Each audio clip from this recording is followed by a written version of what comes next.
Mga kasayan, meron lang tayong sasagutin na nag-comment sa atin tungkol sa pagbabattery operated ng kanyang motor.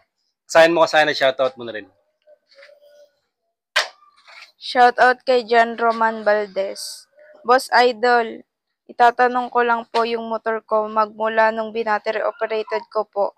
As in, hindi na po gumana ang susian ng motor ko. Halos ayaw nang mamatay kapag pinapatay sa susian. Sana mabigyan niyo po ako ng sagot. Hindi naman po sira ang ignition switch ng MC ko. Nag-comment siya sa battery operated 4-pin CDI paano ilagay sa wire harness ng Rosity C125 Euro. Ito kasayan, ganito ang mangyayari kasayan kung ganito yung ginawa sa pag-battery operated sa motor mo. Ito siya kasayan na ito. Kung ganito yung ginawa sa pag-battery operated sa motor mo kasayan ha. Siya.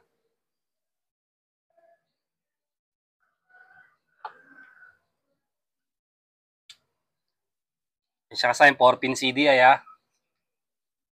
Ito ay the primary type. Ito siya, yung 6-pin. Ito ngayon, binattery operated na natin ha.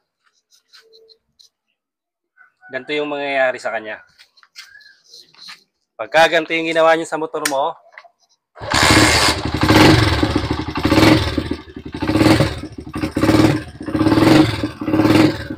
dito sa may susian. Pag off natin ang susian kasayan,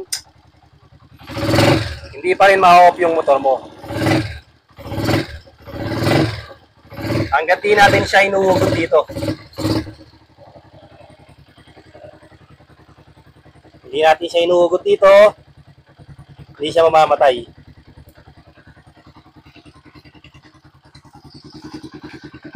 O, tinatanggal yung ating CDI. Okay, siya kasayan ha.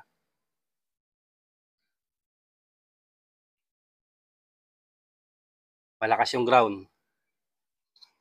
Yan siya kasayan, 4-pin CDI ha. Ngayon kasayan, dapat, ang forma niya ay hindi tayo kukuha sa positive ng battery o live wire. Ito yon, hindi siya mamamatay ha. Pag naka-live yung ating sa may DC 12 volts ng 4-pin CDI, ito yung forma niya no. Ayan yung forma niya kasayan ha. Pansinin nyo ha. Pulser ground, tapos ignition coil sa taas, tapos ito yung baba. Itong baba na to, ito yung DC 12 volts. Dapat itong DC 12 volts natin, hindi siya kukuha sa positive ng battery kasi hindi siya mapapatay. Ililipat natin yan sa accessory wire dapat siya. Accessory wire o kulay black. Ito siya.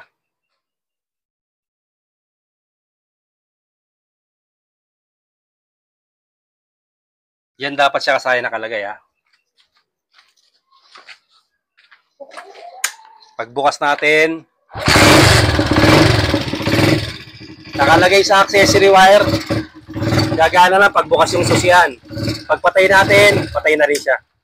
Kasi naka-accessory wire yung ano. Ang sabi niya rito ay buo naman ang kanyang ignition switch. Ngayon kasayan, walang kinalaman yung pag-battery operated sa ating ignition switch. Pero na nga lang, kung ang ginawa nga ng paglalagay sa 4-pin CDI katulad nito ay nilagay sa positive ng battery. Positive ng battery o red wire ang tinatawag na live wire. Kaya kailangan lang ganito, naka-battery, naka-accessory wire yung DC 12 volts natin ha. Accessory wire, diyan siya nakalagay. Para pagka pinaandar natin,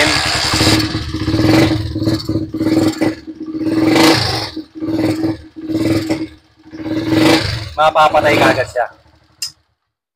Bali sa kaso naman ng susian, meron naman na baka naman natapat lang na paano na yung susian mo, nagloloko na yung susian mo. Ngayon, pwede mong gawin yung ganitong sistema. Ganyan no. Nagkakalawang na yung susian o kaya naman mahirap na siyang patayin. Yung basic na gagawin mo lang dyan, lalagyan lang natin siya ng oil.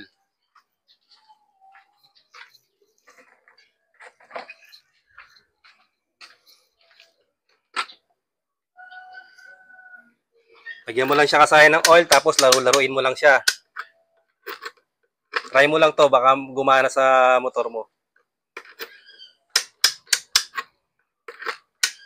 Ang motor natin, lalo pag nauulanan, nagkakaproblema talaga yung susian.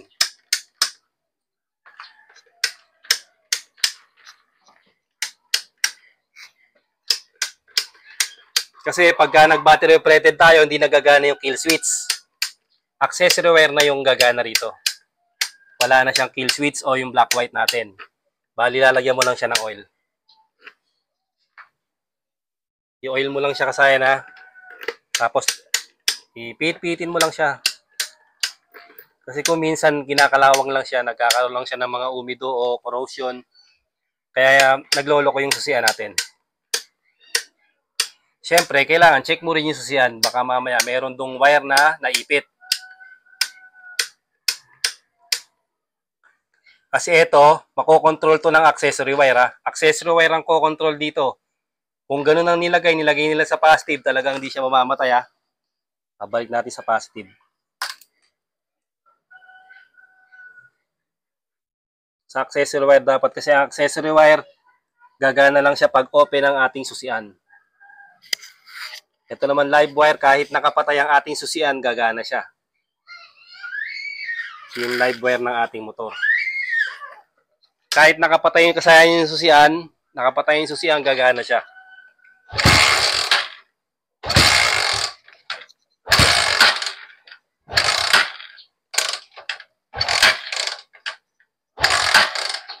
Wala na yata tayong gas. So yan. Chok tayo. Maubos na yung gas natin kasayan eh.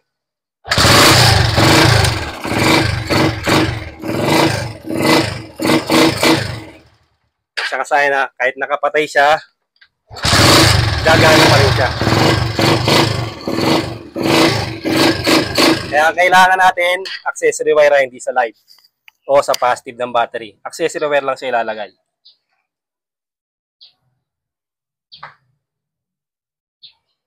Tapos, try mo lang to, yung ganito.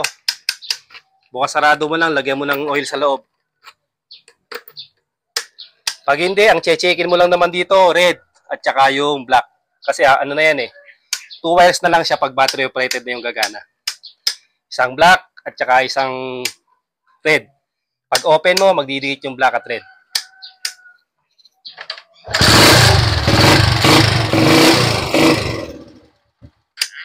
Hanggang dito na lang mga kasayan. Salamat sa panonood.